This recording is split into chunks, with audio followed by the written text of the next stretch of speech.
대한민국 제1야당 대표의 사법 리스크로 인한 국민적 피로감이 너무나 큽니다. 거대 의석을 가진 민주당의 무자비한 방탄이 아니었다면 이미 이재명 대표는 법원의 영장실질심사를 통한 법정 구속으로 영어의 몸이 되어 있었을 것입니다. 당시 구속영장 기각의 가능성이 높았다면 민주당이 방탄 정당의 오명을 뒤집어 쓰면서까지 이 대표 체포동의안을 부결시키진 않았을 테니까요. 온갖 꼼수로 사법정의를 훼손해온 이재명 대표가 오늘 또다시 검찰에 소환되어 조사를 받았습니다.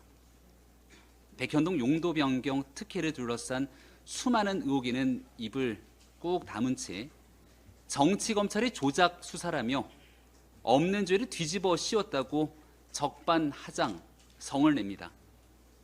아니 대체 검찰 수사가 무엇을 조작했다는 말입니까? 대한민국 표준국어 대사전에 따르면 조작을 다음과 같이 정의하고 있습니다.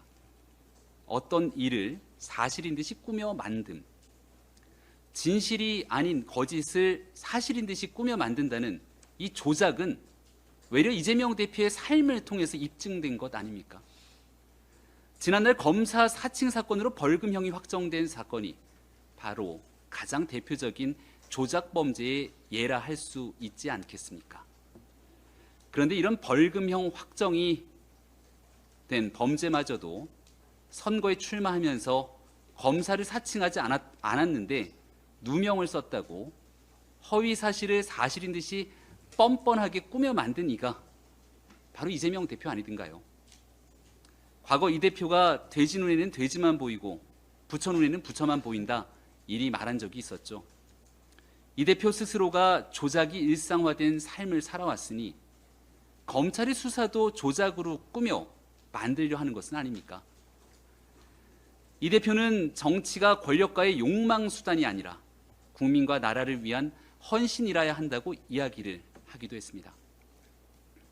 경기도의 법인카드를 유용해 아내 김혜경 씨가 유용해 쓴 이재명의 정치는 국민과 나라를 위한 헌신입니까?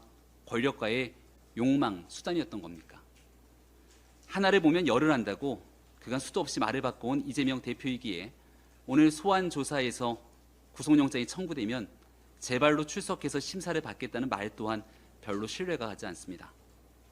대체 언제까지 자신의 범죄 혐의를 정치 문제로 둔갑시켜 회피할 요량입니까? 정녕 이 대표가 떳떳하다면 온갖 정치 넋두리를 늘어놓으면서 지지층 결집 신호만 내보낼 것이 아니라 본인에게 제기된 혐의들이 왜 사실이 아닌지를 보다 구체적으로 국민 앞에 하나씩 설명하길 바랍니다.